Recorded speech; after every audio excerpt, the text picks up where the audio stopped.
بسم اللہ الرحمن الرحیم۔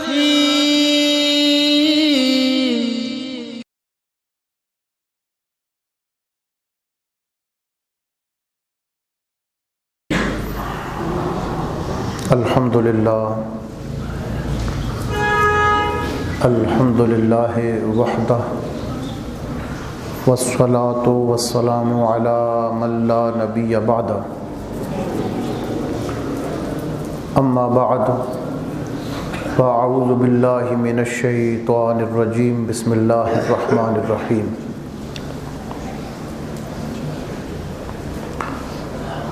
الف لام را تلک آیات الکتاب المبین، انا انزلناہ قرآنا عربیا لعلکم تعقلون، نحن نقص علیک احسن القصص بما اوحینا الیک ھذا القرآن وإن كنت من قبله لمن الغافلین۔ صدق اللہ مولانا العظیم وبلغنا رسولہ النبی الکریم ونحن علی ذلک لمن الشاہدین والشاکرین والحمد للہ رب العالمین۔ ان اللہ وملائکتہ یصلون علی النبی یا ایہا الذین آمنوا صلوا علیہ وسلموا تسلیما۔ اللہم صلی علی سیدنا محمد وعلی آل سیدنا محمد فی الاولین والآخرین وفی الملأ الاعلی الی یوم الدین۔ اللہم صلی علی سیدنا محمد عبدک ورسولک النبی الامی وعلی آلہ وصحبہ وسلم۔ اللہم صلی علی سیدنا محمد الفاتح لما اغلق والخاتم لما سبق ناصر الحق بالحق والہادی الی صراطک المستقیم وعلی آلہ حق قدرہ ومقدارہ العظیم۔ محترم حاضرین،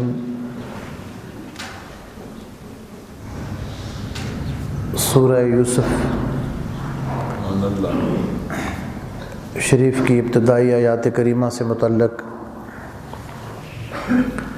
چند گزارشات گزشتہ درس میں عرض کی تھیں، اور اس کے بعد ان دنوں میں اس سورہ مبارکہ کی تفسیر کے حوالے سے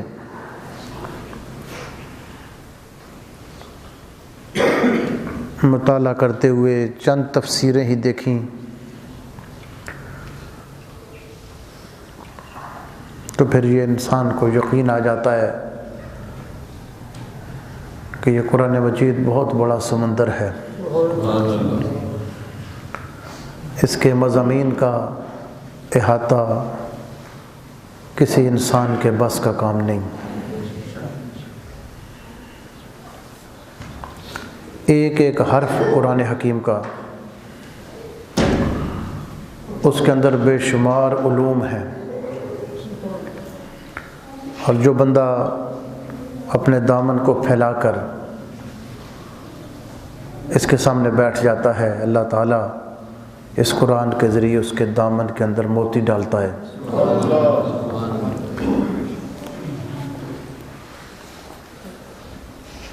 اور اس مطالعے کے درمیان یہ احساس ہوا ہے کہ صرف ذہن کے اندر یہ مضامین سما نہیں سکتے، ایک ایک مضمون اتنا گہرا ہے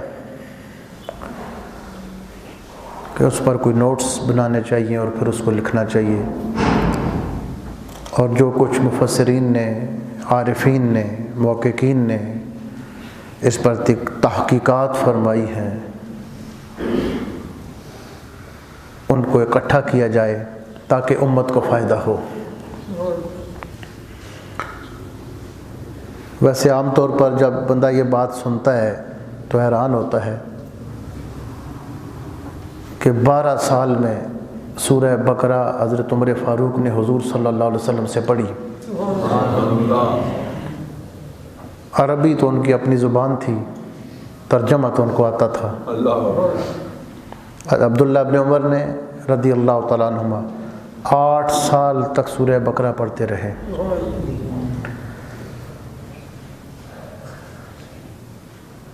حروف کا علم یہ ایک الگ علم ہے کہ جو حرف زبان سے ادا ہو اس کی اپنی تاثیر ہے، اور پھر وہی اب حرف اللہ کی کتاب کے اندر آ جائے تو وہ معجزہ بن جاتا ہے۔ وہی عربی زبان کا بنا ہوا جملہ جب اللہ کی کتاب میں ہو تو وہ معجزہ ہے۔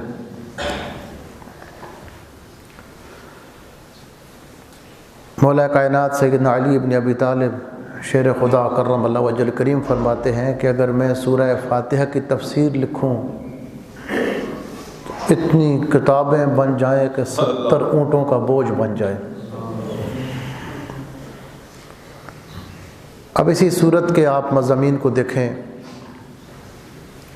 سب سے پہلے حروف مقطعات میں سے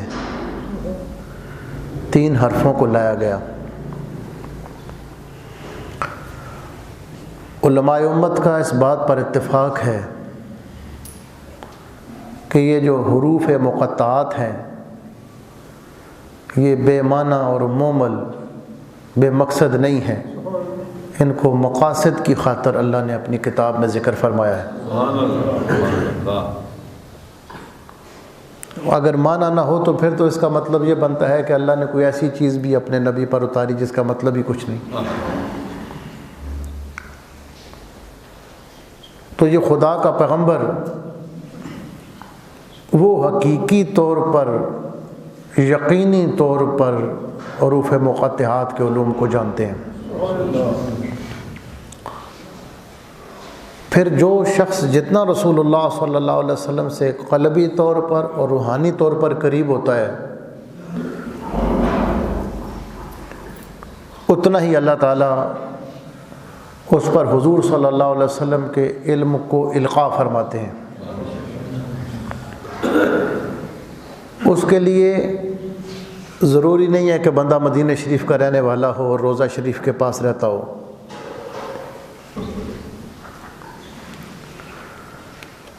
اس راہ میں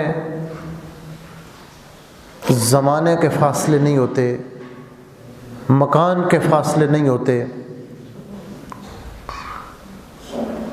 مشرق کا رہنے والا ہو یا مغرب کا رہنے والا ہو، جب اللہ اس پر فضل فرماتا ہے تو وہ حضور صلی اللہ علیہ وسلم کے پاس اپنے قرب کو محسوس کرتا ہے۔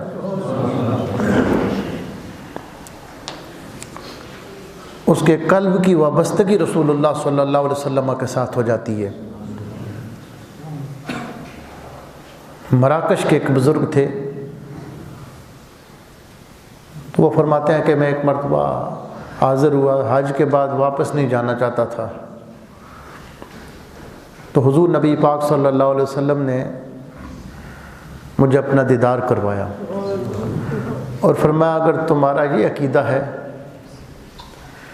کہ میں اس 4 دیواری کے اندر بند ہوں پھر تو تم ادھر رہ جاؤ، اور اگر تمہارا یہ عقیدہ ہے کہ میں عالمین کے لیے رحمت ہوں تو جیسا تم مراکش میں میرے قریب ہو ایسا یہاں ہی میرے قریب ہو۔ تو حضور صلی اللہ علیہ وسلم کے ساتھ جتنا جتنا کسی کا قرب ہو،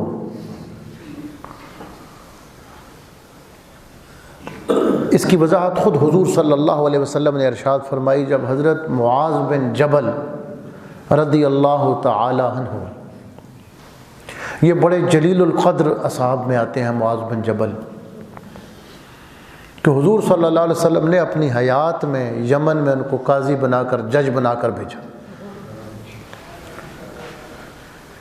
تو جب آپ جانے لگے تو آپ صلی اللہ علیہ وسلم نے فرمایا کہ معاذ لوگوں کے درمیان فیصلہ کیسے کرو گے؟ کیونکہ یہ ایک مشکل مقام ہوتا ہے فیصلہ کرنا، اور ہر بندے میں فیصلہ کرنے کی صلاحیت نہیں ہوتی، اور پھر جن میں ہوتی ہے ان سب میں برابر نہیں ہوتی۔ قرآن حکیم نے خود فرمایا کہ ایک مسئلے میں داؤد علیہ السلام نے اور فیصلہ کیا، جناب سلیمان علیہ السلام وہ صاحبزادے تھے، انہوں نے اور فیصلہ فرمایا، تو رب نے فرمایا فیصلہ زیادہ صحیح سلیمان کا تھا، اس لیے کہ سلیمان کو ہم نے زیادہ سمجھ عطا فرمائی۔ تو فیصلے کی صلاحیت یہ بھی اللہ تعالیٰ کے فضل کے ساتھ بندے میں پیدا ہوتی ہے۔ یہ بہت مشکل کام ہے فیصلہ کرنا۔ آپ صلی اللہ علیہ وسلم نے فرمایا جس کو جج بنایا گیا وہ بغیر چھری کے ذبح ہو گیا۔ تھوڑا سا طرفداری کر کے فیصلہ کرے تو اپنے لیے جہنم کو خرید سکتا ہے۔ امام ابو حنیفہ رحمۃ اللہ تعالیٰ علیہ جیسا انسان جو اولاد سیدنا آدم علیہ السلام کے نبیوں کے بعد ذہین ترین لوگوں کی فہرست میں ہے، تو آپ کو جب جج بنایا گیا آپ نے انکار کر دیا۔ حکومت نے پیشکش کی، فرمایا میں اس قابل نہیں ہوں کہ میں جج بن سکوں، قاضی بن سکوں، چیف جسٹس بنانا چاہتے تھے۔ انہوں نے کہا آپ اتنے بڑے عالم ہیں، آپ اس قابل ہیں۔ فرمایا پھر دو باتیں ہیں، اگر میں قابل ہوں اور پھر تمہیں بنانا چاہتے ہو تم، اور میں انکار کر رہا ہوں اور میں کہتا ہوں کہ میں قابل نہیں ہوں۔ دوسری بات یہ کہ میں اس قابل ہی نہیں ہوں کہ میں قاضی القضاء یا چیف جسٹس بن سکوں۔ اگر میں اس قابل نہیں ہوں، اگر میں سچا ہوں، تو ایسے شخص کو کیوں چیف جسٹس بناتے ہو جس میں صلاحیت نہیں، جو اس قابل نہیں، جس میں اہلیت نہیں؟ اور اگر میں اس قابل ہوں تو پھر جھوٹ بول رہا ہوں، تو پھر جھوٹے کو کیسے چیف جسٹس بنا رہے ہیں؟ تو سب لوگوں میں یہ صلاحیتیں بھی برابر نہیں ہوتی، اور جب اللہ تعالیٰ عطا کرنا چاہے تو اس کے لیے دیر نہیں۔ نبی پاک صلی اللہ علیہ وسلم جب جج بناتے تھے کسی کو، اس کے سینے پہ ہاتھ مارتے، پھر وہ فیصلہ کرنے والا کبھی بھی تردد اور الجھن کسی مسئلے میں محسوس نہ کرتا۔ تو معاذ بن جبل جب رخصت ہونے لگے تو آپ صلی اللہ علیہ وسلم نے فرمایا فیصلہ کیسے کرو گے؟ وہ کہنے لگے یا رسول اللہ صلی اللہ علیہ وسلم، اللہ کی کتاب سے فیصلہ کروں گا، خدا کی کتاب، اس قانون کے مطابق فیصلہ کروں گا جب کوئی مسئلہ آئے گا۔ فرمایا ان لم تجد فی کتاب اللہ، اگر تو کتاب الہی میں، قرآن میں وہ مسئلہ نہ پا سکے، ان لم تجد، اگر تجھے نہ ملے، تو نہ پائے، یہ نہیں فرمایا کہ اللہ کی کتاب میں وہ مسئلہ نہ ہو، فرمایا تو نہ پائے۔ مطلب یہ ہے مسئلہ تو حل ہوتا ہے قرآن میں، لیکن ہر ایک کی رسائی وہاں تک نہیں ہوتی۔ جمیع العلم فی القرآن لیکن تقاصر عنہ افہام الرجالی، مولا کائنات سیدنا علی شیر خدا فرماتے ہیں سارے علوم اللہ نے قرآن میں رکھ دیے ہیں، لیکن لوگوں کی سمجھ وہاں تک نہیں، ہر بندے کی وہاں تک رسائی نہیں ہے۔ اس امت کے اندر ایسے بھی علماء گزرے ہیں جو یہ کہتے ہیں کہ ہر مسئلے کا حل، ہر علم قرآن کے اندر نہیں ہے۔ میرے پاس ان کی کتابیں ہیں، وہ دلائل بھی اس پر دیتے ہیں۔ اس کی وجہ یہ ہوتی ہے جب انہیں خود نہیں ملتا تو وہ سمجھتے ہیں کہ ہے ہی نہیں۔ حضرت سیدنا عبدالعزیز دباغ رضی اللہ تعالیٰ عنہ، آپ کے سامنے کسی نے کہا کہ فلاں عالم کہتے تھے کہ انسان فرشتے کو نہیں دیکھ سکتا، فرشتہ نظر نہیں آ سکتا ظاہری آنکھ کے ساتھ، تو آپ نے فرمایا وہ ٹھیک کہتے ہیں۔ اس نے کہا حضرت ہم آپ سے سنتے ہیں، آپ نے کئی بار فرمایا کہ فرشتے ادھر جا رہے تھے، فرشتے ادھر، آپ تو کہتے ہیں کہ مجھے نظر آتے ہیں، تو وہ کیسے ٹھیک کہتے ہیں؟ فرمایا اس نے جو کچھ دیکھا ہے، دیکھے جو نہیں وہ تو ٹھیک کہہ رہا ہے، جب اس کو نظر نہیں آتے تو اس نے یہی کہنا ہے کہ نہیں نظر۔ تو سب لوگوں میں صلاحیت برابر نہیں ہوتی، سارے لوگ فتویٰ بھی نہیں دیتے تھے، چند صحابہ کرام تھے جن کو فتویٰ دینے کی اجازت تھی۔ تو حضور صلی اللہ علیہ وسلم نے فرمایا معاذ بن جبل کیسے فیصلہ کرے گا؟ فرمایا اللہ کی کتاب سے۔ فرمایا اللہ کی کتاب میں تجھے نہ ملے، فرمایا پھر آپ کی سنت سے دیکھوں گا کہ آپ صلی اللہ علیہ وسلم کیسے اس مسئلے کا حل پیش کیا۔ فرمایا ان لم تجد فی سنت رسول اللہ، اگر میری سنت کی مثال بھی تیرے پاس موجود نہ ہو۔ اب تمام معاملات بیک وقت حضور صلی اللہ علیہ وسلم کے سامنے پیش نہیں ہوئے، کتنے معاملات ہیں جو بعد میں پیدا ہوئے۔ مثلا آپ دیکھیں کہ قرآن مجید کی سجدے والی آیات سننے سے سجدہ واجب ہو جاتا ہے، اور یہ چھوٹی سی بات نہیں ہے۔ جس آیت کو سن کر سجدہ آپ لوگ کرتے ہیں، لاکھوں بندوں کو وہ نماز کے اندر جھکا دیتی ہے۔ کتنی بڑی آیت ہے۔ یہاں تو لوگ احتیاط کرتے ہیں، یہاں ہمارے امام سجدے والی آیت نماز میں نہیں پڑھتے، لیکن آپ دیکھیں جو سنت طریقہ ہے، اور عربوں میں جب پڑھتے ہیں تو وہ نماز کے دوران، قرات کے دوران سجدے میں چلے جاتے ہیں۔ یہاں جیسے تراویح میں جاتے ہیں، تو یہاں رمضان میں ہی ہمیں وہ سنت ملتی ہے، وہاں ہمارے کئی لوگ پھر رکوع میں چلے جاتے ہیں، ان کو پتہ ہی نہیں چلتا کہ یہ سجدہ کیا ہے، وہ سجدہ تلاوت ہوتا ہے۔ اور جو سجدے والی آیات ہیں ہمارے حنفیوں کے نزدیک 14 ہیں، امام شافعی کے نزدیک 15 ہیں۔ ان آیات میں اتنی برکات ہیں کہ اگر کسی بندے کو کوئی مشکل پیش آ جائے تو وہ ایک وقت میں سجدے والی ساری آیتیں پڑھ کر اکٹھے 14 سجدے کرے، وہ دعا کرے تو اللہ اسی وقت مشکل کو حل فرما دیتے ہیں۔ یہ فقہا اور صوفیاء کا اس پر تجربہ ہے۔ تو فرمایا اگر سنت رسول میں، اب دیکھیں، اب ایک بندہ کیسٹ سنتا ہے، اس میں سجدے والی آیت آتی ہے تو سجدہ واجب ہوتا ہے یا نہیں ہوتا؟ اور اگر وہ لائیو ٹیلی ویژن سے سنتا ہے تو سجدہ واجب ہوتا ہے یا نہیں ہوتا؟ اب یہ جتنے مسائل ہیں یہ بعد میں پیش آئے، تو ان کا حل ہمیں اگر قرآن مجید میں نہ ملے، حدیث میں نہ ملے، تو پھر وہاں اجتہاد کرنا پڑتا ہے، قرآن و سنت کو سامنے رکھ کے فیصلہ کرنا پڑتا ہے۔ اور اللہ تعالیٰ نے مختلف لوگوں کو مختلف صلاحیتیں دی ہیں۔ جہاں تک یہ صلاحیت رسول اللہ صلی اللہ علیہ وسلم کے صحابہ اور کے بعد دیکھی ہے، امام ابو حنیفہ کی اس میں مثال نہیں ملتی۔ اتنا عظیم انسان ہے، یہ ابھی موضوع نہیں ہے، کبھی آپ کے سامنے بیان کریں گے کہ کیسے کیسے استدلال ہیں ان کے، کتنی ان کی رسائی ہے۔ اور وہ خود فرماتے ہیں کہ یہ جو کچھ ہے مجھے حضور کے اہل بیت کے گھر سے ملا ہے۔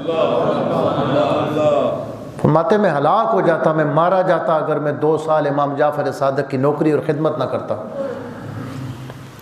تو یہ علوم وہاں سے ملتے ہیں۔ آپ صلی اللہ علیہ وسلم نے فرمایا کہ معاذ اگر سنت میں بھی نہ ملے، فرمایا پھر میں قرآن اور سنت کو سامنے رکھ کے اجتہاد کروں گا، اس کو سامنے رکھ کے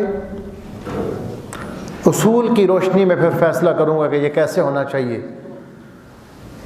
تو سرکار دو عالم صلی اللہ علیہ وسلم خوش ہو گئے، فرمایا الحمدللہ الذی وفق رسول اللہ لما یرضی بہ رسول اللہ۔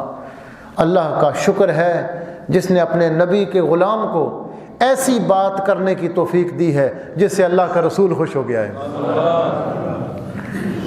تو آپ صلی اللہ علیہ وسلم خوش ہو گئے کہ معاذ بن جبل نے یہ بات کی۔ اب حضرت معاذ رخصت ہونے لگے تو نبی پاک صلی اللہ علیہ وسلم تھوڑا آگے تک انہیں رخصت کرنے کے لیے گئے، اور پھر آپ صلی اللہ علیہ وسلم نے ایک جملہ فرمایا جس سے معاذ بن جبل زار و قطار رو گئے، ان کے آنسو رکنے کا نام نہیں لیتے تھے۔ آپ صلی اللہ علیہ وسلم نے فرمایا معاذ ہو سکتا ہے جب تو سال کے بعد واپس آئے میری اور تیری ملاقات نہ ہو، جب تو واپس آئے گا یا تجھے میری مسجد نظر آئے گی یا قبر مبارک نظر آئے گی۔ اب ایک رسول اللہ صلی اللہ علیہ وسلم کا محبت کرنے والا، ایک اس شمع رسالت کا پروانہ، اس کے دل پر کیا گزری ہوگی۔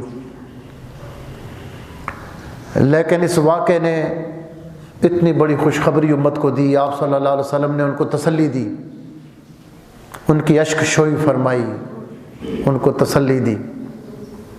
فرمایا معاذ بن جبل ان اول الناس بی المتقون، من کانو حیث کانو. تو کیا سوچتا ہے کہ یمن دور ہے مدینہ شریف سے؟ ایسی بات نہیں ہے. جو جتنا غلامی میں آ جاتا ہے وہ میرے قریب ہوتا ہے، جہاں بھی ہو، جہاں کا رہنے والا ہو، جس دور کا ہو، جس زمانے کا ہو. جس زمانے کا در راہ عشق مرحلہ قرب و بود نیست، می بی نمت ایاں و دعا می فرستمت. تو راہ محبت میں یہ قرب و بود نہیں ہوتا. جب بندہ ایسا اپنی حقیقت کو پا لیتا ہے جس کو روح کہا جاتا ہے، اور اس حقیقت کو ذکر و فکر کے ذریعے پایا جا سکتا ہے. جو جسم انسانی ہے اس کی خوراک مٹی سے پیدا ہوئی ہے، اس کو اچھی خوراک دو، پرہیز کرو تو جسم صحت مند رہتا ہے. اور روح جو ہے یہ عالم امر کی چیز ہے، اس کی غذا عالم امر سے آتی ہے.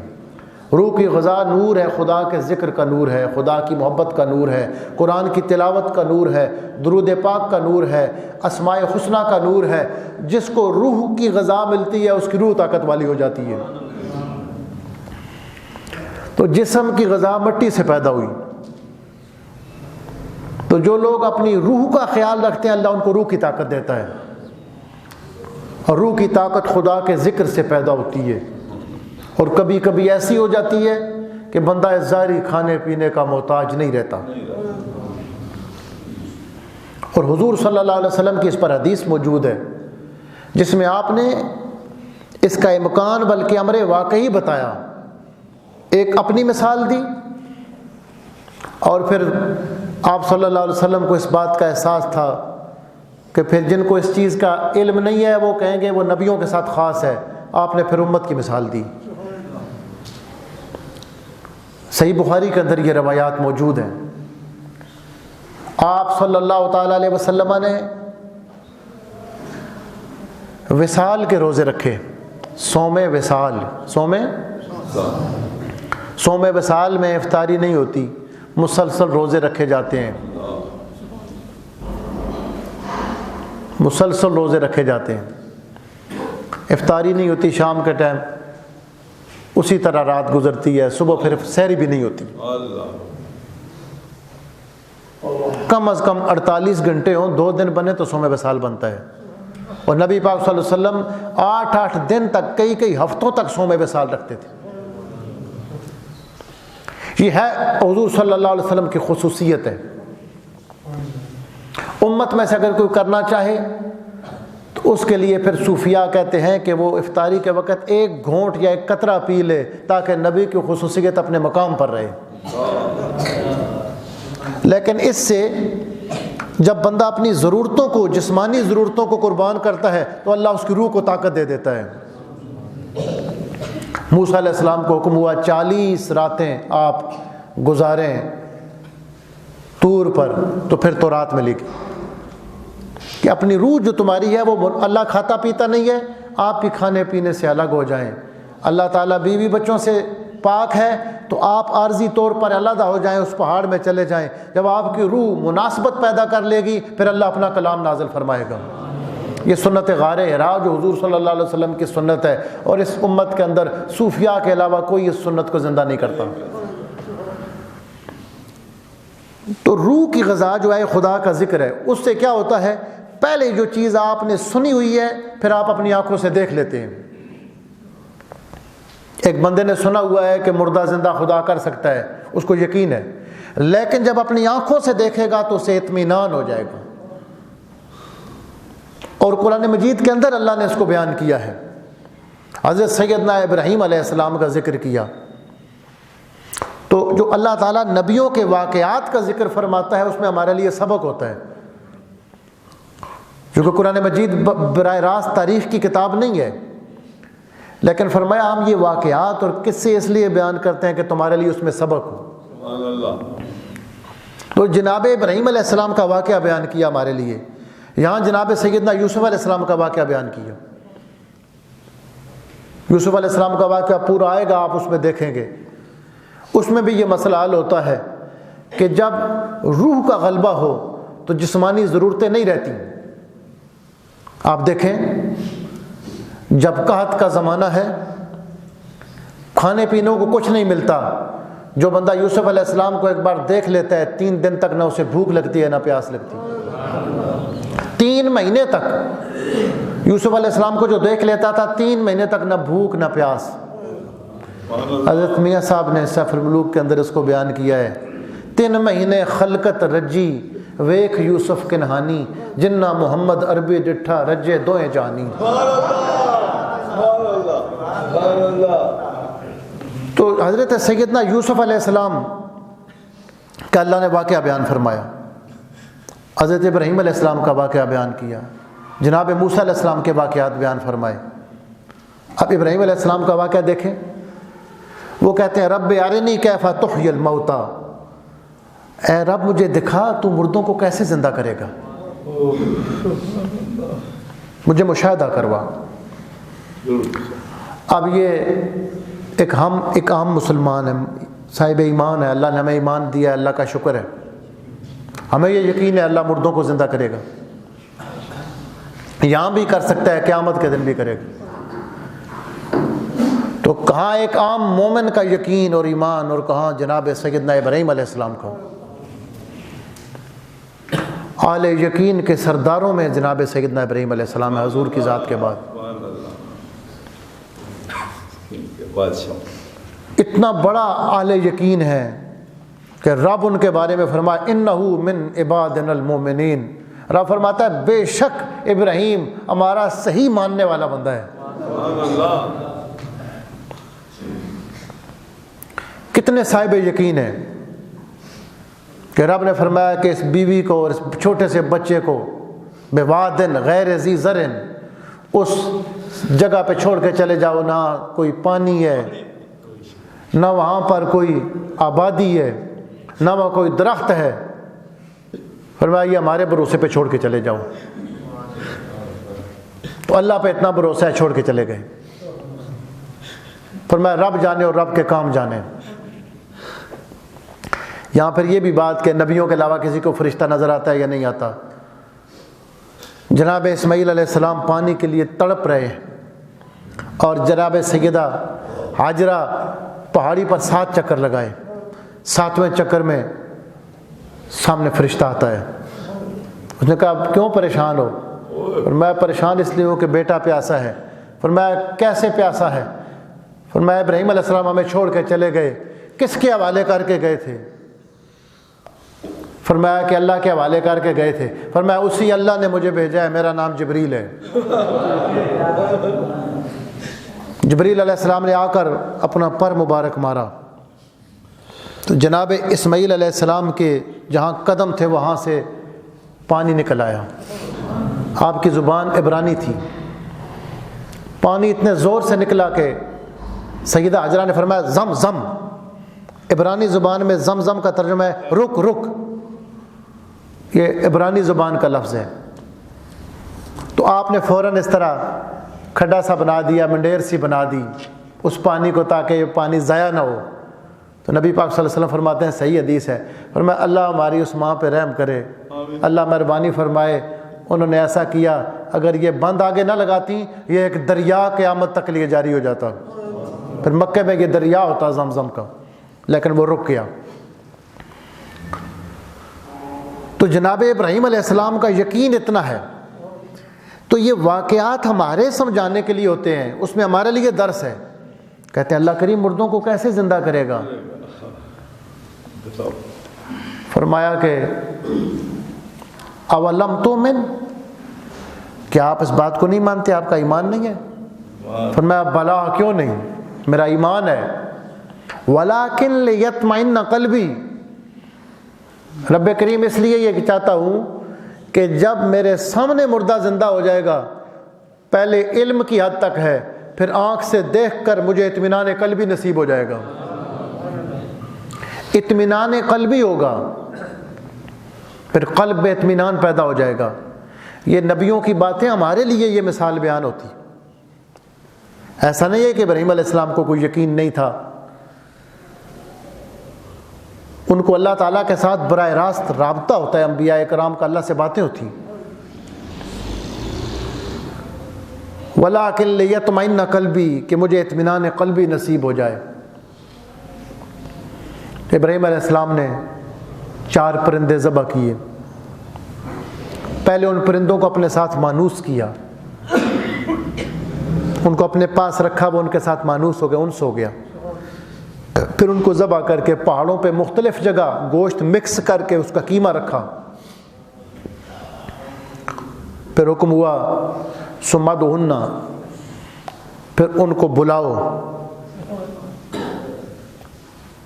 آپ نے آواز دی تو پھر وہ گوشت کی بوٹیاں اٹھ اٹھ کر اپنے اپنے حصے سے ملتی ہیں، 4 پرندے زندہ سامنے آ جاتے ہیں۔ مور تھا، کوا تھا، مرغ تھا اور کبوتر۔ مفسرین نے یہ 4 پرندے لکھے ہیں کہ وہ یہ تھے۔ اس پر حضرات صوفیاء کرام فرماتے ہیں کہ اس میں اشارے تھے۔ مور یہ غرور ہے، اس کو غرور ہوتا ہے۔ کوا لالچی ہوتا ہے۔ مرغ میں شہوت اور حرص، شہوت بہت زیادہ ہوتی ہے، اور کبوتر بزدل ہوتا ہے۔ کبوتر بزدل اتنا ہوتا ہے کہ بلی کو دیکھے تو اپنی آنکھیں بند کر لیتا ہے اور یہ سوچتا ہے کہ اب بلی مجھے نہیں دیکھ سکتی۔ یہ 4 چیزیں دل کی زندگی میں رکاوٹ بنتی ہیں، اور بزدلی بہت برا انسان کے اندر ایک ایسی چیز ہے، اس سے ایمان بھی ضائع ہو سکتا ہے۔ بزدلی اتنی بری چیز ہے کہ عین موقع پر بندہ مومن سے کافر ہو سکتا ہے بزدل ہونے کی وجہ سے۔ یہ بہت بری چیز ہے بزدلی، اور اللہ کے رسول صلی اللہ علیہ وسلم نے تعلیم دی ہے کہ تم یہ دعا کرو اللہ سے، اللہم انی اعوذ بک من الہم والحزن والجبن والبخل، یا اللہ بزدلی سے مجھے پناہ عطا فرما۔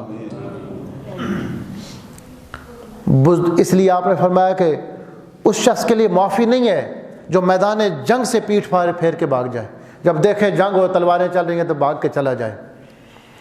اس لیے بزدلی ایمان کی کمزوری کی دلیل ہوتی ہے۔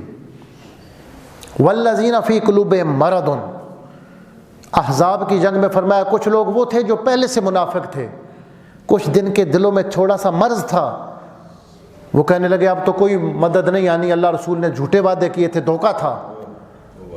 وہ جو بزدلی تھی اس نے ایمان ان کا چھین لیا، اور یہ اہل ایمان جانتے ہیں کہ جو دل ہے اور جرأت ہے اس کی قیمت کیا ہے۔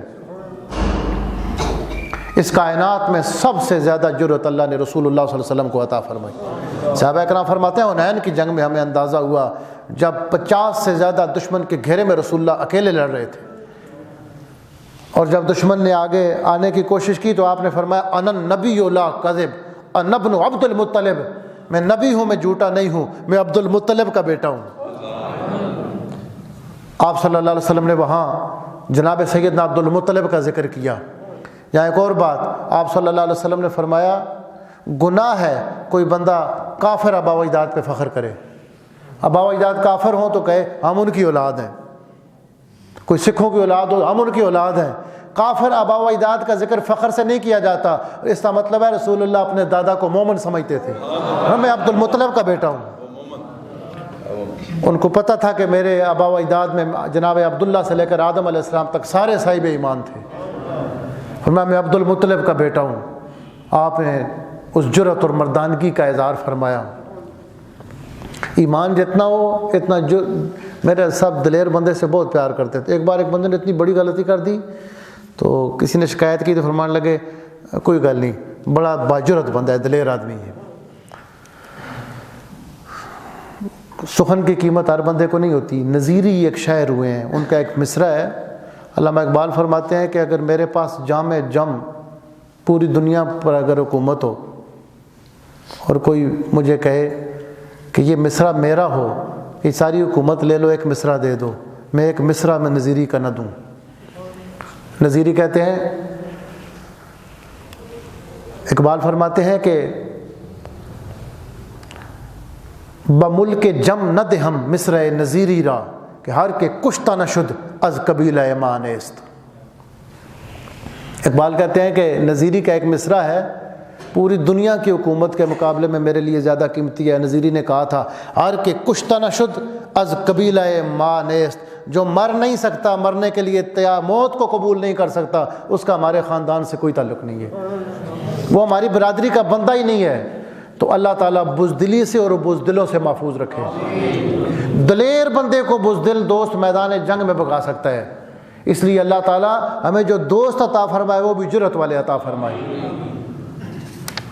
حضرت علامہ اقبال فرماتے ہیں خطر پسند طبیعت کو سازگار نہیں، وہ گلستان کے جہاں گھات میں نہ ہو صیاد۔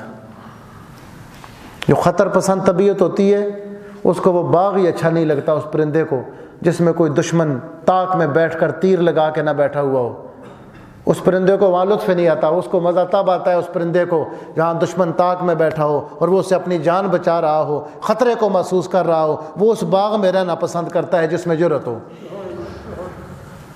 تو اللہ تعالیٰ بزدلی سے بچائے۔ اللہم انی اعوذ بک من الہم والحزن، یہ حزن اور حزن دونوں طرح پڑھا جاتا ہے، والعجز والکسل والجبن والبخل، تو بزدلی سے پناہ مانگنے کی تعلیم رسول اللہ صلی اللہ علیہ وسلم نے عطا فرمائی۔ تو میں عرض کر رہا تھا کہ اللہ تعالیٰ جو نبیوں کے واقعات ہمارے سامنے بیان کرتے ہیں اس میں نصیحت ہے۔ تو ابراہیم علیہ السلام کے واقعے میں وہ 4 پرندے ذبح کیے، مور تھا، مرغ تھا جو تفاسیر میں ہے، اور کبوتر اور کوا۔ ایک لالچ کی نشانی ہے، ایک بزدلی کی نشانی ہے، ایک غرور کی اور ایک شہوت کی، ہر وقت گندے خیالات، ان کو ذبح کیا۔ پھر وہ اللہ نے فرمایا ان کو بلاؤ تو وہ زندہ ہو گئے۔ صوفیاء فرماتے ہیں یہ 4 چیزیں بندہ مار دے اس کا دل زندہ ہو جاتا ہے، اس کو اللہ وہ زندگی عطا فرماتا ہے۔ من عمل، فرمایا من عمل عملا صالحا من ذکر او انثی، مرد ہو یا عورت جو عمل صالح کرے، وہو مؤمن، شرط یہ ہے کہ ایمان والا ہو، فلنحیینہ حیاتا طیبہ، پھر ہم اسے ایک پاکیزہ زندگی عطا فرماتے ہیں، ایک ستھری زندگی عطا فرماتے ہیں۔ وہ اس زندگی سے یہ سانسوں والی زندگی نہیں ہوتی، وہ زندگی ہوتی ہے جس میں پھر موت نہیں ہوتی، ہمیشہ کی زندگی ملتی ہے عمل صالح سے۔ تو حضرت یوسف علیہ السلام کا قصہ بیان فرمایا، اس میں ایک تاریخ کے لیے ایک اور مورخین کے لیے بھی تعلیم ہے کہ صحیح واقعات کو پیش کریں تاکہ اس سے خدا کی مخلوق کو فائدہ حاصل ہو۔ اور میں ہم آپ کے سامنے الف لام را، یہ حروف مقطعات قرآن مجید کے عربی زبان میں اللہ تعالیٰ نے نازل فرمایا، قیامت تک زندہ رہنے والی اور ہر حرف جس کا بامانہ ہے وہ صرف عربی زبان ہے۔ اس کے حروف کے اندر بھی ایک ایک حرف کے اندر اتنا فیض ہے۔ قرآن مجید میں 29 مقام پر حروف مقطعات کو ذکر کیا، اور حروف مقطعات حروف تہجی میں سے صرف 14 ذکر کیے گئے، جن کا کثرت سے ذکر ہے ان کا فیض بھی کثرت کے ساتھ ہے۔ یہ حروف کا ایک باقاعدہ علم ہے، اور جن لوگوں کا روح سے، روحانیت سے تعلق ہے وہ اس کو جانتے ہیں۔ حضرت شیخ اکبر محی الدین ابن عربی نے اس پر بہت تفصیل لکھی ہے، ایک ایک حرف کا فیض، اس کی تاثیر کیا ہے۔ اہل لغت نے اس پر کام کیا ہے کہ اس کی کیا تاثیر ہے۔ مثلا ایک لفظ میم ہے، اہل لغت کہتے ہیں کہ اس میں جمع کا معنی پایا جاتا ہے۔ میم جہاں بھی کسی بھی لفظ کا بنیادی حرف بنتا ہے اس میں جمع کا معنی ضرور پایا جائے گا۔ کبھی بعض اوقات کسی بزرگ کے پاس آپ جاتے ہیں، وہ آپ کا نام پوچھ کر بتا دیتا ہے، یا کسی بندے کا نام پوچھ کر کے اس کی زندگی ایسی ہے، یہ غصے والا ہے، یہ پیار والا ہے، وہ اس کے نام کے اندر جو حرف ہوتے ہیں اس سے حرفوں کی تاثیر سے اندازہ کر لیتے ہیں۔ مثلا آپ دیکھیں میم ہے تو میم کے اندر ایک جمع کا معنی پایا جاتا ہے۔ جہاں جہاں پہ آپ دیکھیں گے کہ جہاں یہ اکٹھا ہوتا ہے دوسرے حرف کے ساتھ، وہاں جمع کا معنی دیتا ہے۔ مثلا ماں کو بھی کہتے ہیں اور درخت کے تنے کو بھی کہتے ہیں۔ کس کس کو کہتے ہیں؟ درخت کے تنے۔ اب بچہ ماں کے ساتھ جمع ہے، جڑا ہوا ہے، ماں بچے کے ساتھ جڑی ہوئی ہے۔ اس میم کے اندر جو جمع کا معنی ہے وہ کے لفظ کے اندر موجود ہے۔ توأم، جڑواں بچوں کو توأم کہا جاتا ہے، وہ ایک دوسرے سے جڑے ہوتے ہیں، اس کو توأم کہا جاتا ہے۔ درخت کا تنا اپنی اصل کے ساتھ جڑا ہوتا ہے، ایسے ہی آپ جیم اور نون یہ جہاں بھی اکٹھے ہوں وہاں پوشیدگی کا معنی پایا جاتا ہے، وہاں ایک چھپی ہوئی چیز ہوتی ہے، ان دونوں کے اندر ایک تاثیر ہے۔ تو آپ کہتے ہیں جن ہمیں نظر آتے ہیں، چونکہ عام لوگوں کی نظر سے جن پوشیدہ ہے تو ان کو جن کہا جاتا ہے۔ اس وقت جنت ہمارے سامنے نہیں ہے، اس لیے اس کو جنت کہا جاتا ہے۔ ماں کے پیٹ کے اندر جب بچہ ہو تو اس کو جنین کہا جاتا ہے کہ عام نظر وہاں تک نہیں پہنچ سکتی، جہاں جہاں یہ حروف پائے جائیں گے وہاں چھپے ہوئے کا معنی، پوشیدگی کا معنی پایا جائے گا۔ قرآن مجید کے جو حروف ہیں مقطعات، جن لوگوں کی اس تک رسائی ہے، ہری پور میں ایک بزرگ گزرے حضرت خواجہ عبدالرحمن چھوروی رحمۃ اللہ علیہ، کسی استاد سے نہیں پڑھا، عربی زبان میں 30 پاروں میں درود شریف لکھا، اور آپ کی ریاضت کیا تھی؟ آپ نے وہ شروع میں لکھا بھی ہے کہ کئی مہینوں تک کھانے پینے کے بغیر آپ قرآن مجید کے حروف مقطعات اور حروف تہجی کا وظیفہ کرتے تھے۔ ان کا وظیفہ تھا اللہم بحق رمز رموز راموز بروز کنوز الف با تا سا جیم ہا یا تک، اور اس کے بعد حروف مقطعات کا وظیفہ کرتے تھے، جس سے اللہ نے قرآن و حدیث کے علوم ان پر کھول دیے۔ ایک ایک حرف قرآن کا، اس کے اندر ایسے ایسے معانی کے سمندر ہیں۔ قرآن مجید میں 4 مقام پہ الف لام را سے سورت کا آغاز ہوا ہے، اور جہاں سے آغاز ہوا ہے اس سورت کے اندر انبیاء کے واقعات ہیں۔ حضرت شیخ محی الدین ابن عربی رحمۃ اللہ علیہ نے فتوحات مکیہ کے میں اس ہفتہ پورا یہ کچھ چیزیں پڑھتا رہا ہوں، اور مجھے یہ اندازہ ہوا ہے کہ یہ اس کا احاطہ نہیں ہو سکتا، مجھے لکھنا چاہیے، پھر لکھ کے بیان کرنا چاہیے۔ ایک ایک حرف کے اندر اتنے علوم لکھے ہیں صوفیاء نے، عارفین نے۔ حروف کی تاثیر کی ایک مثال، ابن جنی ایک بہت بڑے لغت عرب کے عالم 4 صدی میں گزرے ہیں۔ وہ کہتے ہیں کہ کئی بار میرے سامنے ایک لفظ پیش ہوتا، مجھے اس کا ترجمہ پتہ نہ ہوتا، پھر میں اس کے حروف پہ غور کر کے ایک ترجمہ بتا دیتا تھا، یہ بعد میں جب ڈھونڈتا تو وہی ترجمہ ہوتا جو میرے اندازے سے ہوتا تھا کہ اس لفظ کے اندر یہ حرف آتے ہیں تو اس کا یہ ترجمہ ہوگا، جس کی مثال میں نے آپ کے سامنے دی ہے۔ اس پر ایک بڑی کتاب ہے، اس کا نام ہے مبین۔ یہ جرجی زیدان نام کا ایک گورا تھا مستشرق، اس نے عربی زبان کے خلاف کتاب لکھی تھی کہ عربی زبان کوئی خاص زبان نہیں ہے، یہ تو جٹ لوگوں کی اور دیہاتی لوگوں کی زبان تھی۔ تو اس پر پھر ہندوستان کے ایک بڑے عالم تھے سلیمان اشرف، سید سلیمان اشرف، اللہ تعالیٰ ان کی قبر پر رحمت نازل فرمائے، انہوں نے اس کے جواب میں مقالہ لکھا تھا المبین نام سے، اور جس کو پڑھنے کے بعد حضرت علامہ اقبال ان کا شکریہ ادا کرنے کے لیے گئے، چونکہ وہ بھی جرجی زیدان کی کچھ باتوں سے متاثر ہو چکے تھے، اور فرمانے لگے یہ کتاب پڑھنے کے بعد میرے سامنے وہ گوشے آئے ہیں جو پہلے میرے وہم و گمان میں بھی نہیں تھے۔ اب وہ لاہور سے وہ کتاب چھپ چکی ہے۔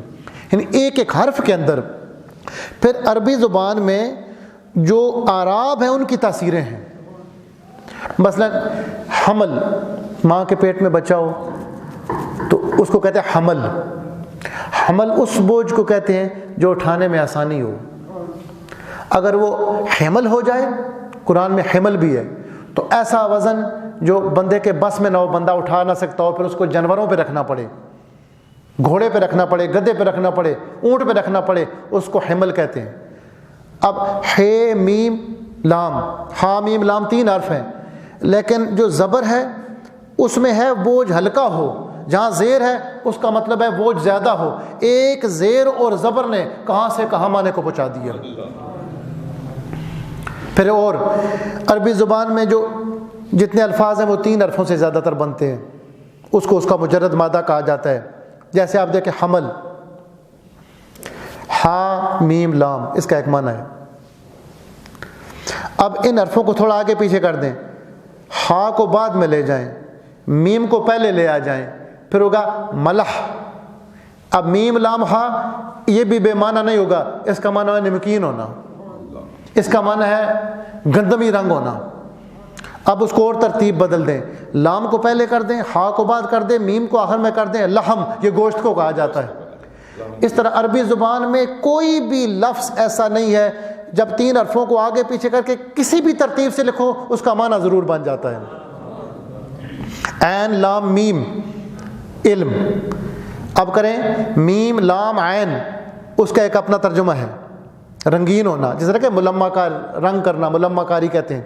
اور آپ کریں لام میم عین، اس طرح کریں اس کا مطلب ہے چمک.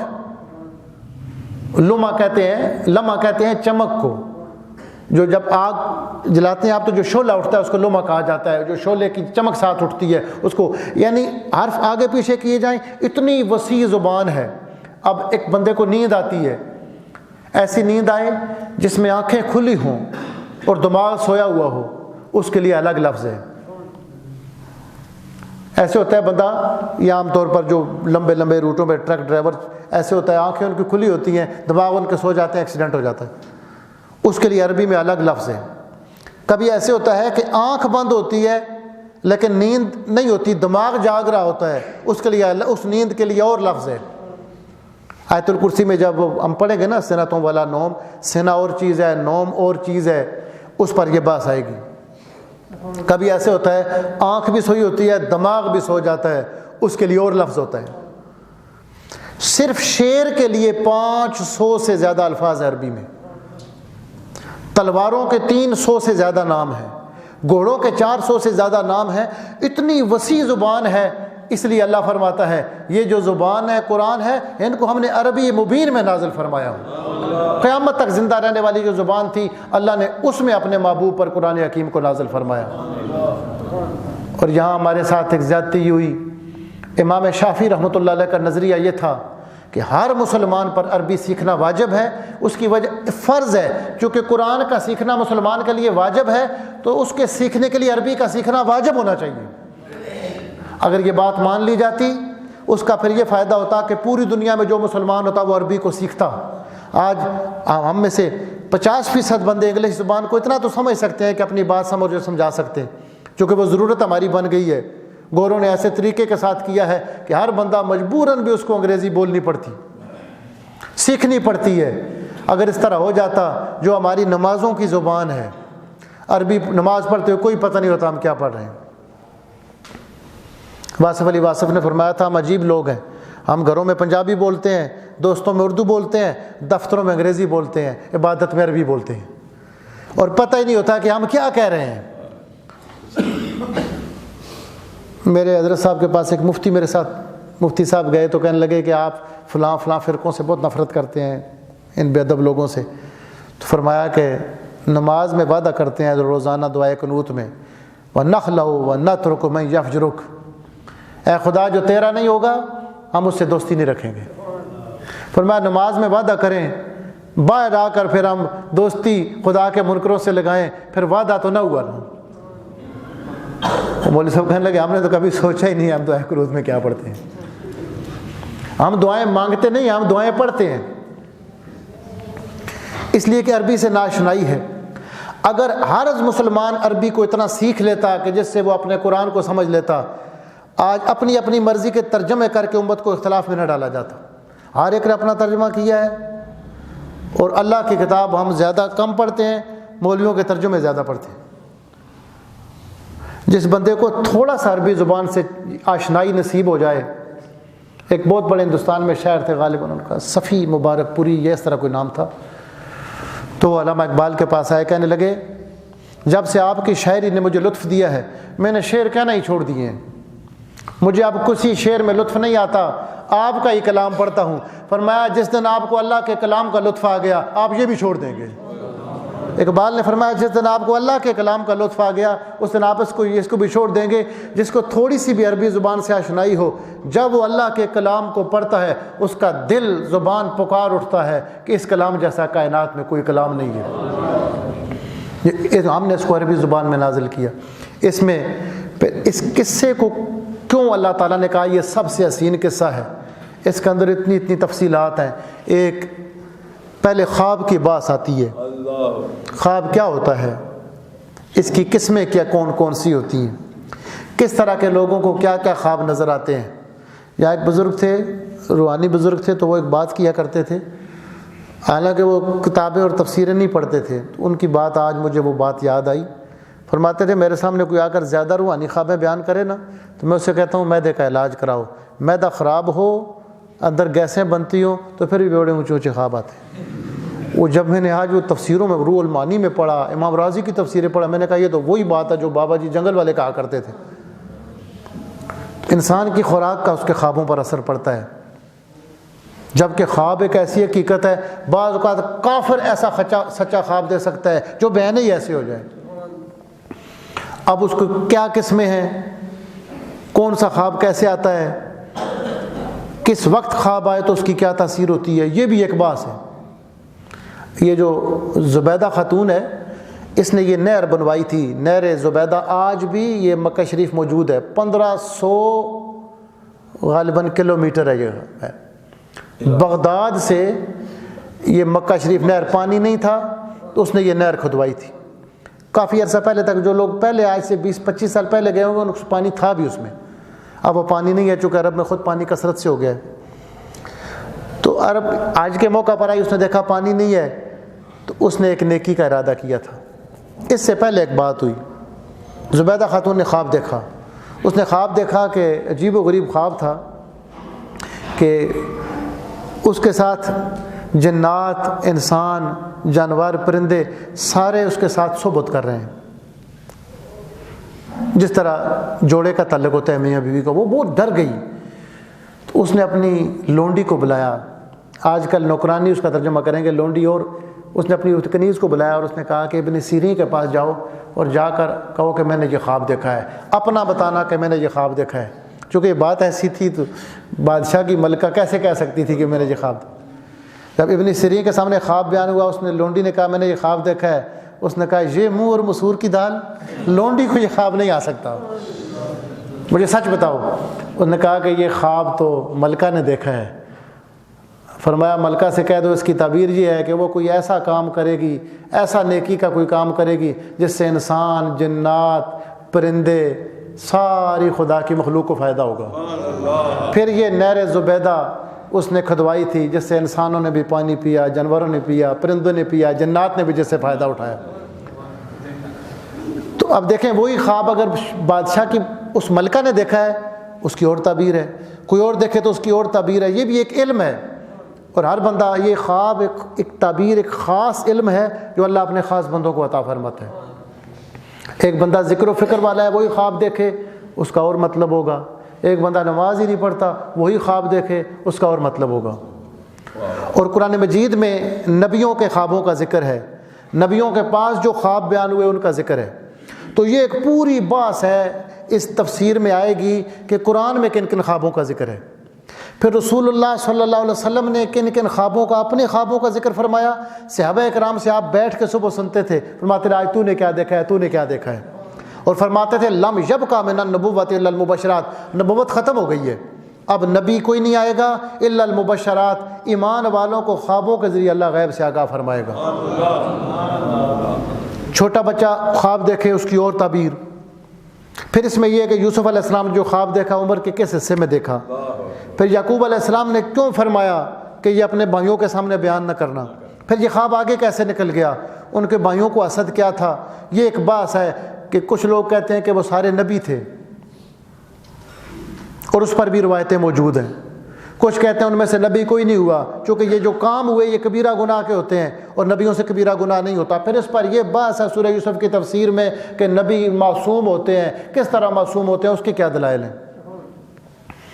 پھر آگے خواتین کا ذکر ہے، آپ حیران اور پریشان رہ جائیں گے کہ آج کوئی بندہ ذہنی طور پر ماننے کے لیے تیار نہیں ہوتا کہ کسی بندہ اتنا کوئی خوبصورت ہو اس کو دیکھ کر بندہ اپنے ہاتھ کاٹ ڈالے، انگلیاں کاٹ ڈالے۔ پھر یوسف علیہ السلام کو حسن ازلی کا ذکر ہوگا جو اللہ نے ان کو عطا فرمایا، اور حضور صلی اللہ علیہ وسلم نے ان کے حسن کا ذکر کیسے فرمایا، آپ صلی اللہ علیہ وسلم نے یوسف علیہ السلام کا ذکر کیسے فرمایا، اور نبی پاک صلی اللہ علیہ وسلم کے صحابہ یوسف علیہ السلام کا ذکر کیسے کرتے تھے۔ حضرت عمر فاروق اکثر فجر کی نماز میں سورہ یوسف کی تلاوت فرمایا۔ اس کے اندر تاریخ ہے، اس کے اندر تاجروں کا ذکر ہے، اس کے اندر کاروبار کا ذکر ہے. یہ اتنی تفصیل ہے، میں ایک ہفتہ پورا تفسیریں دیکھتا رہا ہوں، پھر میں اس نتیجے پر پہنچا ہوں کہ ویسے یہ بیان نہیں ہو سکتا. کوئی نوٹس بیان کر کے وہ اگر پوائنٹ پہ بولا جائے تو پھر اس کو، ورنہ اس پہ 6 مہینے سے بھی زیادہ لگ سکتے ہیں. اور اس میں کوئی بات ایسی نہیں ہوگی کہ جس میں آپ بور ہو جائیں. اس میں آپ دیکھیں گے کہ اللہ نے ایک ایک حرف کے اندر قرآن میں کتنے سمندر رکھے ہوئے ہیں. تو اللہ توفیق دے گا، انشاءاللہ اس کو بیان کریں گے. یہ بہت تفصیل ہے. آج صرف میں تقریباً 25 تفسیروں میں صرف الف لام را پر اور حروف کی بحث دیکھی ہے، اور وہی پوری میں بھی آپ کے سامنے کچھ بیان نہیں کر سکا کہ یہ نام ہوتے ہیں ان کی تاثیر کیسے ہوتی ہے. نام دیکھتے ہی، نام سنتے ہی جو اللہ کے بندے ہیں وہ سمجھ جاتے ہیں کہ اس بندے کے نام کا اس کے وجود پر اثر ہے. نام کے جو حرف ہوتے ہیں وہ کیسے اثر انداز ہوتے ہیں. یہ بھی ایک باقاعدہ علوم ہے. اللہ تعالیٰ اپنے کرم سے ہمیں یہ علوم عطا فرمائے. تو یہ خواب کی تعبیر کا بھی ایک بڑا علم ہے. عام طور پر جو بندے خدا سے دور ہوتے ہیں اس کی ایک نشانی یہ ہوتی ہے کہ خواب کو اہمیت ہی نہیں دیتے. اللہ کی بڑی اہمیت کی چیز ہے. یہ ایک بڑا علم ہے. اور آپ کے سامنے یہ حدیث بیان ہوگی آگے تفصیل کے ساتھ. آج میں نے وہ ساری نوٹ کی ہیں حدیث کہ یہ جو اذان ہم دیتے ہیں پوری دنیا میں جو خدا کا نام لیا جاتا ہے، یہ فرشتہ وہی لے کر نہیں آیا تھا. صحابہ اکرام نے خواب میں دیکھا سرکار دو عالم نے اس اذان کو امت کے لیے رائج فرما دیا. جب یہ بحث ہوئی کہ مسلمانوں کو نماز کے لیے کیسے اکٹھا کریں، کچھ نے کہا کہ آگ جلائیں، دھواں اٹھے گا تو لوگ اکٹھے ہو جائیں گے. تو فرمایا یہ تو مجوسی ایسا کرتے ہیں جو آگ کی عبادت کرتے ہیں. پھر کسی نے کہا کہ وہ گھنٹہ بجایا جائے، تو اس طرح کوئی بجایا جائے تو اس آواز پر سارے لوگ اکٹھے ہو جائیں. فرمایا یہ تو عیسائی ایسا کرتے ہیں، ان کے گرجوں میں گھنٹے بجتے ہیں. اس پر بھی ایک بات ہے. ایک بار یہ مسئلہ پیش ہوا تھا کہ بعض بڑے گڑیال مسجدوں میں لگے ہوتے ہیں، وہ جب نماز کا ٹائم ہوتا ہے ٹن ٹن ٹن کرتے ہیں. اور پھر ایک مولوی صاحب آ گئے، انہوں نے کہا یہ تو عیسائیوں کے گرجے کے ساتھ مشابہت ہو جاتی ہے، یہ ٹن ٹن ہوتے ہیں. وہ پھر 3 مہینے ہماری ان کے ساتھ مغز ماری ہوئی، بڑی مشکل سے ان کو سمجھایا. یہ بھی ایک بات ہے. تو فرمایا یہ تو عیسائیوں کا گھنٹہ بجتا ہے، وہ اس سے لوگوں کو اکٹھا کرتے ہیں. پھر فرمایا اچھا خدا کی وحی کا انتظار کرو یا اللہ کے تعالیٰ کی طرف سے انتظار کرو. پھر صبح 3 صحابہ کرام مختلف خوابیں لے کر آئے کہ ہم نے خواب میں دیکھا کہ اللہ اکبر اللہ اکبر اللہ اکبر اللہ اکبر اشہد ان لا الہ الا اللہ اشہد ان لا، پوری اذان سنائی. فرمایا یہی تمہاری اذان ہے. تو پیغمبر صلی اللہ علیہ وسلم کی تصدیق کے ساتھ خواب پر جب بھی امت میں کوئی بڑے واقعات آتے ہیں اس سے پہلے لوگوں کو خواب آتے ہیں. اللہ کے بندے خواب دیکھتے ہیں. رسول پاک صلی اللہ علیہ وسلم فرمایا کہ نبوت کا 46واں حصہ ہے خواب. کتنا حصہ؟ 46. اس پر ایک اور بات آتی ہے کہ آپ نے فرمایا کہ خواب جب بیان کرو تو عالم کے سامنے بیان کرو. جب آپ بیان کریں گے جو اس کی زبان سے تعبیر نکل جائے گی اس کی ایسا ہی ہوگا. اگر اس نے کوئی گندی بات کر دی آپ کا اچھا خواب جو ہے اس کی تاثیر بری ہو جائے گی. فرمایا اس لیے عالم سے بیان کرو. لیکن اس پر ایک بات ہے کہ خواب بندے نے برا دیکھا اور کیا وہ بندہ اس کو اچھی تعبیر دے سکتا ہے؟ کہ بندے نے ایسا خواب دیکھا جس کا مطلب بہت برا ہے تو بندہ عالم ہے اور اسے کہے نہیں یہ بہت اچھا خواب ہے. امام مالک نے فرمایا یہ گناہ ہے. خواب نبوت کا حصہ ہے اور نبوت کو کھیل نہیں بنانا چاہیے. امام مالک نے، یہ عام طور پر لوگ ایسا کرتے ہیں نا، یہ جو تھوڑا سا پڑھ لیتے ہیں نا، وہ کہتے ہیں اس کا مطلب نہیں تو نے اچھا دیکھا ہے. فرمایا یہ نہ کہو کہ تو نے اچھا دیکھا ہے، وہ بری چیز دیکھ رہا ہے. اور رسول اللہ فرماتے ہیں خواب نبوت کا 46واں حصہ ہے. تو نبوت کو کھیل نہ بناؤ، اسے کہو جا کر دروشی پڑھے، صدقہ کرے کہ اللہ مصیبت سے ٹال دے. آمین آمین. اسے طریقہ بتائے، استغفار کرے، صدقہ کرے. یہ نہ کہو کہ اس کا مطلب اچھا بیان کرو، اس کا مطلب ہے وہ اور دیکھ رہا ہے آپ اور بیان کر رہے ہیں. تو امام مالک بڑی سختی سے فرماتے تھے کہ خواب کی تعبیر غلط نہیں دینی چاہیے دوسرے کی تسلی کے لیے، اس لیے کہ حضور نے فرمایا یہ نبوت کا 46واں حصہ ہے. اور اس کا پھر کیا مطلب ہے؟ اس پر بھی 300 سے زیادہ باتیں ہیں کہ یہ نبوت کا 46واں ہونے کا مطلب کیا ہے. اس میں سے جو آسان سی بات یہ ہے، حضور صلی اللہ علیہ وسلم کی جو اعلان نبوت کے بعد 23 سال بنتے ہیں. کتنے؟ 23 برس وہی آتی رہی. ان میں سے جو پہلے 6 مہینے تھے آپ جو رات کو دیکھتے تھے صبح اسی طرح ہو جاتا تھا. خوابوں کے ذریعے آپ کو وہی ہوتی تھی. تو 23 کو جب آپ آدھا آدھا تقسیم کریں تو یہ 46 حصے بنتے ہیں.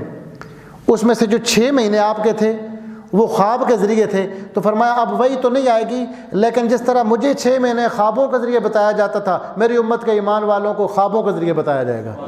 تو وہ 46 میں سے جو 6 مہینے بنتے ہیں، یہ 46واں ایسا بنتا ہے 23 سالوں کے جب 6 مہینے کیے جائیں تو یہ 46واں ایسا بنتا ہے۔ تو یہ خواب اتنی بڑی چیز ہے، لیکن اس کو اندر اہمیت ہی، یہ 2 علم تھے، ایک بڑے خاص تھے، ایک روح کا علم، ایک خواب کا علم۔ روح پر 1 یا 2 کتابیں آج تک لکھی گئی ہیں، روحانی اپنے سینے میں یہ چیزیں لے کے چلے جاتے ہیں۔ اور دوسرا یہ خواب کی تعبیر کا ایک علم ہے، ایک بہت بڑا علم ہے۔ رسول اللہ صلی اللہ علیہ وسلم کے تعبیر کے ماہر تھے، ان میں سر فہرست حضرت ابوبکر صدیق تھے، بعد کے لوگوں میں سیدنا امام جعفر صادق علیہ السلام، حضرت ابن سیرین، ان کو تو خوابوں کی تعبیر کا بادشاہ کہا جاتا ہے۔ اور قرآن میں جن میں ذکر ہے اس میں اللہ نے فرمایا یوسف کو ہم نے تعبیر کا علم اور خواب علم عطا فرمایا، حضرت یوسف علیہ السلام خاص طور پر۔ پھر خواب، یہ پھر وہ بات چلی جائے گی آگے، پوری تفصیل میں حدیث کی روشنی میں بیان کروں گا کہ کس قسم کے خواب جو ہوتے ہیں وہ قابل تعبیر نہیں ہوتے، اس کی تعبیر نہیں بیان ہوتی۔ تو یہ ایک بہت بڑا علم ہے جس کے ذریعے اللہ تعالیٰ امت کو قیامت تک کے لیے رہنمائی فرمائے گا۔ نبی پاک صلی اللہ علیہ وسلم جنگ سے پہلے خواب مبارک دیکھ لیتے، عہد سے پہلے آپ نے خواب دیکھا اور ایک بہت بڑا بیل ذبح ہوتے ہوئے دیکھا، تو آپ نے فرمایا کل میرے خاندان کا سب سے بڑا بندہ شہید ہو جائے گا۔ تو حضرت سیدنا امیر حمزہ رضی اللہ عنہ کی شہادت ہوئی۔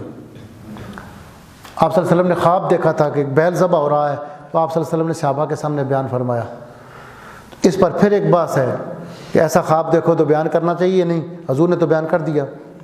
تو اس پر پھر بات ہے کہ اس کو کیسے بیان کرنا چاہیے، اس کا کیا طریقہ ہے، اگر حضور نے بیان کیا ہے تو کیوں کیا ہے، ہم اگر بیان نہ کریں تو کیا؟ یہ ایک بہت بڑی تفصیل ہے۔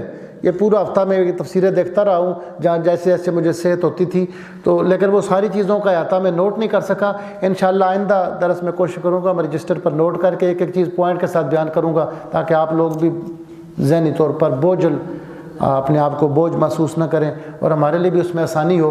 تو انشاءاللہ امید ہے کہ بہت چیزیں آپ کے سامنے سورہ یوسف کی تفسیر میں آئیں گی۔ اللہ پاک ہمارے گناہوں کو معاف فرمائے اور قرآن کی سمجھ عطا فرمائے۔ وما علینا الا البلاغ۔